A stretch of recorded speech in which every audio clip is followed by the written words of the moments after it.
Hello friends, I am glad to see you again. Today I will tell you about a neighbor who towed my car off my land. I was itching for a break. Work had been incredibly stressful, and I'd spent months saving up for a once-in-a-lifetime trip to the mountains with a few friends. The plan was to be gone for 10 days, just enough to clear my head and enjoy some fresh air far away from the noise of everyday life. I had arranged for my close friend Skylar to swing by my property a couple of times to make sure everything was all right. Feed my fish, water the plants, and grab any packages that might arrive. Skylar said it'd be no problem at all, so I left home with my mind at ease. Things started smoothly enough.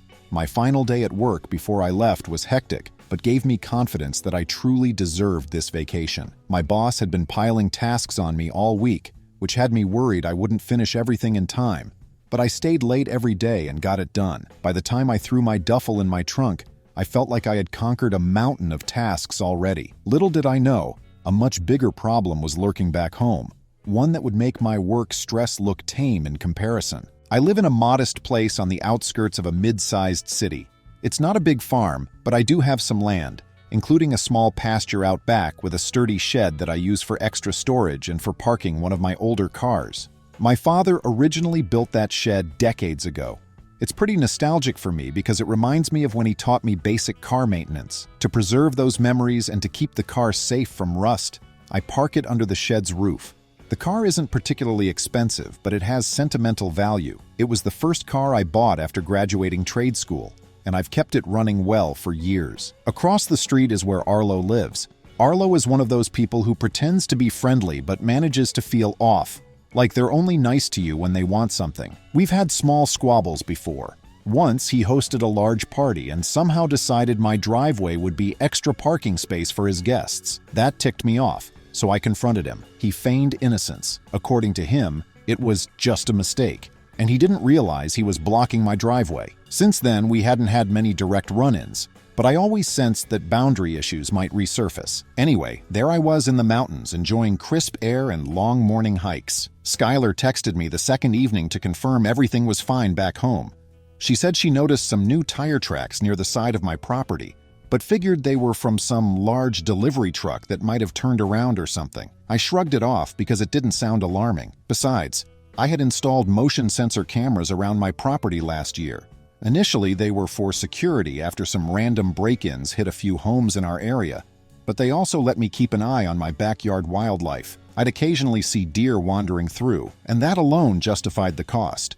I thought if someone was messing around, I'd know soon enough. I continued the trip without thinking about it much more. On the 5th day, we had a bit of sporadic phone reception up in the mountains. I got a couple of random alerts from the motion sensor camera app.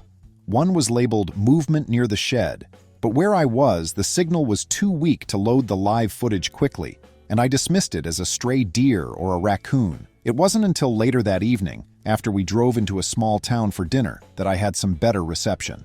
I finally checked my camera app carefully and saw, to my surprise, a silhouette of a tow truck. I practically dropped my phone. The truck was driving away from my shed with a car on its hook. It was grainy in the night vision, but I could swear it was my car. I stared at the screen in disbelief. Why would my car be on a tow truck when I was on vacation? My first panicked thought was that maybe it had been stolen, but the footage showed someone opening my shed, hooking my car up, and calmly driving off.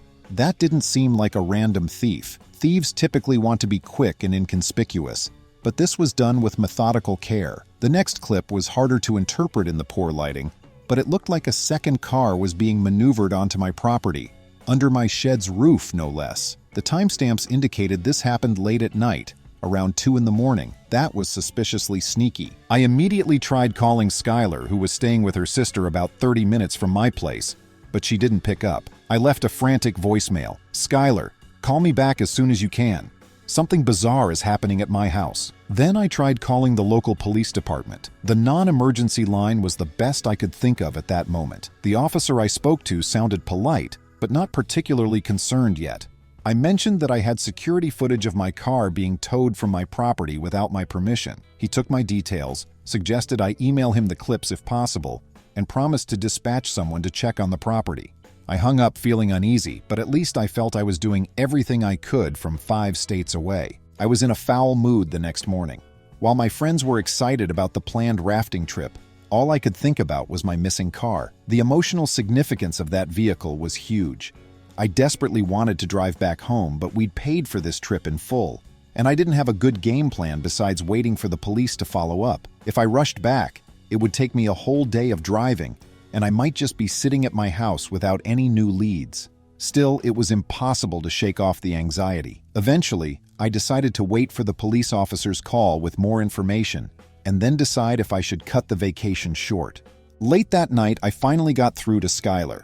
She had just seen my frantic messages. She hopped in her car and drove to my house to see what was up. From the outside, nothing looked particularly strange. My front door was locked, the windows were intact, but she walked around back with her phone, and sure enough, there was a glimmer of a different car parked under my shed. She tried to figure out whose it might be. Then she noticed some scuff marks on the driveway, presumably from the tow truck, and some random leftover chain segment on the ground. She also pointed out that my beloved older car was nowhere to be found. By this time, the police had apparently sent out an officer to do a brief check. When the officer showed up, Skylar explained the situation in person. The officer took a few photos, looked at the shed, and confirmed that the plates on the strange car belonged to someone from the same neighborhood. She mentioned the address on file matched Arlo's house, directly across from me. I could practically feel my blood boiling through the phone.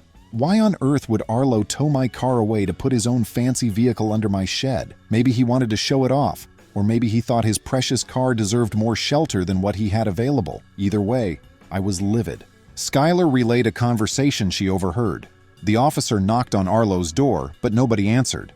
Arlo's driveway was empty, which likely meant he wasn't home. The officer told Skylar that at this point, it was a case of suspicious property movement and possibly theft if we could establish that Arlo took the car without permission. It definitely sounded like unauthorized use of property to me. The officer suggested that I file a more formal report once I returned, and that if I could prove ownership of the vehicle, which I obviously could, thanks to the title and registration, we'd have a solid case. I thanked Skylar and the officer.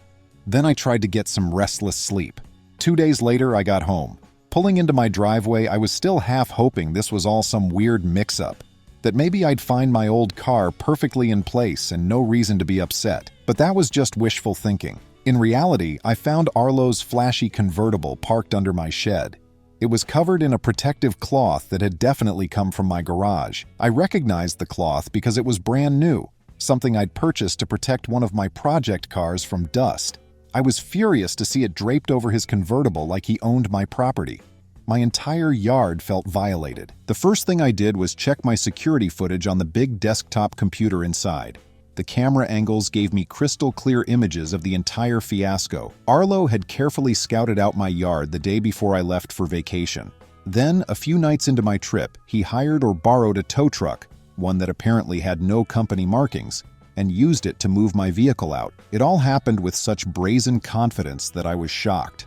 The footage showed him smiling and chatting with the tow truck driver while hooking my car up, and after my car was hauled off, Arlo proudly drove his convertible into the spot, adjusting it under the shed like he was parking in his own garage. Then the tow truck driver left. The camera didn't catch the driver's face clearly, so I wasn't sure if it was an actual tow truck operator or just a friend of Arlo's who happened to own a truck. In any case, I felt outraged. To top it off, I discovered footprints leading out of my garage. I realized Arlo must have gone inside, found my protective cloth, and used it to cover his convertible. I felt sick to my stomach. People like him who disregard property rights are the reason I'd installed cameras in the first place. This was just unbelievably audacious. It wasn't like I was renting out my property or anything. He had absolutely no right. I marched across the street to Arlo's house, pounding on his door. He opened it halfway, looking annoyed. He tried to play it cool, but I could see he was nervous. "Oh, hey," he said, as though we were casual acquaintances. Before he could utter another word, I launched into a tirade. "Where is my car, Arlo? Why did you drag it away from my property? What's your convertible doing under my shed?" He tried to shrug, saying something like, "I thought I'd do you a favor. Your old car was an eyesore. I had some folks coming into town and I needed the shed for my convertible. I'll bring your car back if you just calm down." I stared at him, absolutely stunned by the arrogance. "A favor? Are you out of your mind? That's my property. You basically stole my car." Arlo waved me off, saying it wasn't a big deal and that I was being dramatic. He claimed it was no different than me lending him a spare room to keep his car safe. The nerve of that comparison nearly made me lose my temper entirely. By that time, I had my phone in hand and told him plainly that I was calling the police if he didn't produce my car immediately. Arlo rolled his eyes, shot back some nonsense about how the police wouldn't bother with neighborly disputes, then slammed the door shut. Furious, I dialed the local department. I explained everything. I had security footage, the location of my stolen vehicle was unknown, and my neighbor had brazenly placed his own car on my land. The dispatcher said an officer would be out to take a proper statement from me. Meanwhile, I tried to go about my normal day, but it was impossible with the convertible just sitting there. At one point, I considered going outside with a sledgehammer to scare him off, but decided that was too extreme and possibly illegal. Instead, I waited for the authorities to handle things properly. When the officer arrived, I showed them the footage. The officer's eyes went wide. He said, "This is clearly trespassing and unauthorized use of your property. We also have potential theft if your neighbor can't provide immediate information on where your car is." The officer knocked on Arlo's door. After a long wait, Arlo finally answered, looking exasperated. The officer demanded to know where my vehicle was. Arlo dodged the question at first, claiming he didn't have to talk. The officer explained that if the car wasn't returned, this could quickly escalate to felony charges. Arlo then reluctantly admitted he'd moved it to a storage facility. The officer told him to lead us there. I hopped in my friend Skylar's car, she had come over for support, and followed the squad car with Arlo in it. We drove about 10 miles to a grimy storage lot near some industrial warehouses. Sure enough, there was my beloved older car parked in a corner looking forlorn. The roof was scratched, probably from the towing chain or from incompetent handling. My heart sank, seeing the damage. I took photos to document everything. The officer helped me confirm the vehicle identification number matched my registration. Arlo had no claim to it whatsoever. I insisted the officer note the damage. Arlo tried to laugh it off, saying, "Look, it's safe, no harm done." My jaw clenched. There was harm done, both physically to the car and to my sense of security. Nonetheless, I wanted it back on my land. The officer asked how we wanted to proceed. Because I was too worked up to figure out the best approach, I asked if I could call a tow service to bring it home immediately. The officer nodded, and that's what we did. It felt surreal to pay a legit towing company to reverse what Arlo had done in the first place, but at least I had my car back in my possession. While waiting for the tow truck, the officer pulled me aside and said, "You have a strong case here if you choose to press charges. I see trespass, the unauthorized towing, the theft, and potential burglary if he entered your shed or garage." I told him I wanted to file a formal report. There was no chance I was letting this slide. Arlo stood off to the side, scowling. I overheard him muttering that I was overreacting and that this was just a neighborly spat. I assured him it was not a mere spat when you steal a car and park your own vehicle on someone else's property. We got my car home, but by then it was late in the day. I decided to handle the rest in the morning. My immediate concern was removing Arlo's convertible from under my shed. The officer told me they couldn't just seize it without a court order unless it was part of an ongoing crime scene. Given the evidence, though, I could ask for it to be removed, or it could be towed as well. So that's precisely what I did. With the officer's blessing, I called the same tow service. The driver chuckled when he saw the job. "Wait, you want me to tow this car off your property?" I explained the situation, and he shrugged, then started hooking up Arlo's convertible. As soon as Arlo realized what was happening, he ran across the street in a panic. "You can't tow my car! That's my baby!" I shrugged, reminding him that it wasn't his land. The officer pointed out that if Arlo wanted to avoid further trouble, he needed to cooperate. We gave him the chance to drive it off himself, but he kept arguing, insisting it should stay there. The officer eventually told him if he didn't move it himself, the tow truck would. Arlo refused to budge, so the tow truck finished the job. Off it went, presumably back to Arlo's driveway or wherever the driver was directed to leave it. I saw the driver smirking a bit, undoubtedly feeling the ridiculous drama of the situation. The next day, I spent hours compiling my security camera footage, printing out screenshots, and filling out paperwork at the local police station. I gave a detailed statement to a detective who was assigned to the case. He was astounded by Arlo's gall. He mentioned that in all his years, he'd rarely seen someone try to justify towing someone else's car off their property without permission. It was basically a gift-wrapped theft case. Between the footage and the blatant admission Arlo made at the storage facility, There was little doubt about his guilt. The detective said they'd be in touch as they decided on charges. I also mentioned the unauthorized entry into my garage, which was arguably burglary, but he said that might be harder to prove unless we had footage of him inside the actual building. We had partial footage of him stepping into the garage from the side door though, so it was something they would consider. Meanwhile, I noticed more damage to my car's undercarriage, presumably from rough handling on the tow truck. My mechanic friend Foster checked it out for me. We found several scratches and a damaged exhaust clamp. Fixing it wasn't too expensive, but it was the principle. Foster took photos and wrote up a statement about the damage he observed. It was more proof of wrongdoing. Arlo tried to apologize the next afternoon. I spotted him pacing around on the sidewalk, so I stepped outside to confront him. He began with an exasperated tone. "Look, let's not blow this out of proportion. I'll pay for whatever damage you say was done." I asked him bluntly, "Why'd you do it in the first place?" He mumbled something about wanting to host a car show event at his place for a few out-of-state friends. He wanted his own car to be presented perfectly. He felt I wouldn't mind since I had so much extra space on my land. That's how warped his thinking was. I told him it was too late for an off-the-record settlement. The police were already involved. He stormed off in frustration. About a week later, the detective called to let me know Arlo was being charged. The official charges included theft of property. There was also potential burglary, but I wasn't sure if that charge would stick. Evidently, the prosecutor was confident in the theft charge since the evidence was overwhelming. I learned that in my state, any theft of a vehicle can carry pretty serious penalties, especially if the value is above a certain threshold. Although my car was older, the cost of the car plus the trespassing and damage made it a straightforward case. While waiting for the legal process to run its course, I discovered a new layer of drama. Apparently, Arlo had been in trouble before for taking people's items without permission, but never quite to this extent.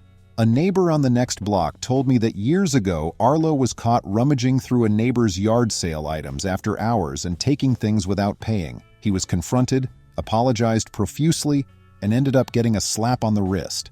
But that was basically petty theft.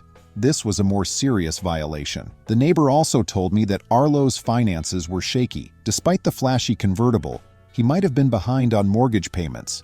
Maybe he thought showing off at some car event would secure him some kind of business deal or sponsorship. I had no idea. All I knew was that he was brazen enough to commit a crime against me. The court date arrived faster than I expected. I was asked to testify about the incident. As nerve-wracking as it was, I felt confident with the camera footage on my side. The prosecutor asked me to explain the timeline, how I discovered the car was missing, and how we found it in a storage facility. I played the clip from my camera, and you could practically hear the entire courtroom murmur at Arlo's audacity. When it was Arlo's turn to speak, he tried to spin it as a miscommunication. He insisted we'd had an agreement, which was obviously false. The prosecutor quickly dismantled that notion by presenting the text messages and voicemail records that showed I had never given him permission.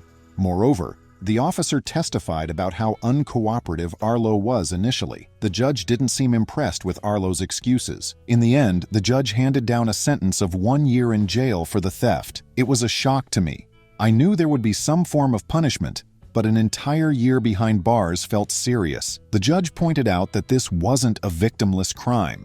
Arlo violated my privacy, damaged my property, and then lied about it. The combination of trespassing, unauthorized towing, and the stolen property charge carried weight. Additionally, Arlo's prior record of small thefts and disregard for others' property likely influenced the sentencing. The judge wanted to make it clear that such brazen disrespect for other people's property wasn't something to brush aside. After the sentence was handed down, Arlo looked stunned. I almost felt a twinge of pity, but that was overshadowed by remembering how he smirked when I first confronted him, how he treated the entire situation like I was the one overreacting. My property rights had been trampled, and he showed no remorse until he realized he was in real trouble. Now he was forced to face the consequences. I didn't celebrate, but I definitely felt vindicated. In the aftermath, his convertible ended up languishing in his driveway. A relative of his came by to pick it up eventually. I heard rumors that Arlo was trying to appeal or get an early release, but as far as I know, he served the better part of that year. People in the neighborhood were divided on whether a year was too harsh. Some folks argued that he was just a misguided guy who got too ambitious, while others said it was long overdue given his pattern of entitlement. For me, the question of harshness wasn't my decision. The legal system determined it, and I was content to let them handle it. One interesting twist was that about a month into Arlo's jail sentence, I got a letter from one of his relatives. It was a short apology, claiming that Arlo never intended to steal my car, that he thought he could just store it somewhere safe. The letter asked if there was any way to drop the charges or petition the court to reduce his sentence. I wasn't sure what kind of sway they thought I had at that point. Once the case is in the system and the judge has made a ruling, you can't just wave a magic wand. I politely wrote back that I appreciated the apology, but had no power over the criminal proceedings, and I reminded them that Arlo didn't just store my car. He towed it off my land and left it to gather dust in some random lot while he flaunted his own car on my property. Personally, this experience made me more cautious. I added shed locks even though Arlo was in jail and unlikely to bother me again. I added more camera angles and asked friends and family to watch my place if I traveled again. My trust in my neighbors was tarnished. I don't suspect every neighbor of wrongdoing, but you can never be too careful. Sometimes your neighbors pose the biggest threats. For car damage and trespassing, I sued Arlo civilly. A civil suit is separate from his prison sentence. I thought I had a good case with repair bills, photos, and his criminal trial verdict. My attorney thought it would be easy. We won a judgment requiring Arlo or his estate or assets to pay for repairs and some inconvenience compensation. The judgment collection was another matter. Arlo's finances were a mess, so I got a token payment. It was worth pursuing because it highlighted the violation's severity. I wanted him to know I wasn't ignoring it. I learned that staying calm in these disputes is crucial. Sometimes I wanted to forcefully move his car or drive it out of my shed and dump it in the street. However, going legal was best. It protected me from counterclaims and proved his wrongdoing. The process was tedious, but I got my car back and Arlo was punished. Communities in my area had mixed reactions. A couple of neighbors gossiped about it, apparently amused that someone thought they could take someone's property. Harriet, an older neighbor, said she was relieved I opposed him. She claimed Arlo had sneaked into her backyard to pick apples from her tree without permission. She chastised him once, and he thought she was exaggerating. She admitted that she never felt comfortable pursuing it because she thought it was too minor to involve the police. But after seeing what he did to me, she was glad the law caught him. Her orchard was small, but Arlo's entitlement seemed limitless. Roman, another neighbor, felt sorry for Arlo and suggested he got carried away trying to impress wealthy contacts. I told him that's no reason to steal a car. Roman shrugged. I get it, but I hope he learns from this. That seems reasonable. What will teach him if a year in jail doesn't? A few weeks after the sentencing, an Arlo acquaintance approached me. He stopped by one evening while I cleaned my shed. I knew him as a guy who occasionally visited Arlo. He introduced himself as Gage.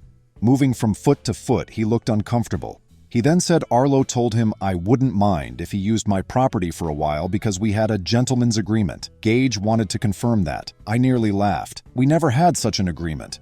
What a lie. Gage shook his head and said Arlo had told a few neighbors I had verbally consented. Gage apologized for believing it. He looked embarrassed, like he realized Arlo was manipulative. I appreciated him talking to me directly. Arlo lying to cover his tracks before getting caught was bizarre. As months passed, I tried to move on.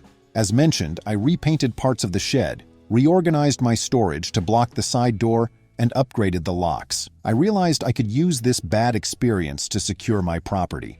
Arlo's stunt indirectly made me more vigilant. Being able to store updated camera footage in the cloud gave me peace of mind for future trips. After we repaired the damage, Foster, my mechanic friend, tuned up my old car. It ran smoother than usual, which made me happy. It reminded me that I got what I liked back and even improved it. The scraped paint lines were repainted so it looked good for its age. While Arlo served his sentence, his house was mostly empty. Harriet said a relative would occasionally pick up the mail and mow the lawn. The street was strangely quiet without Arlo. His loud personality may have overshadowed everything before.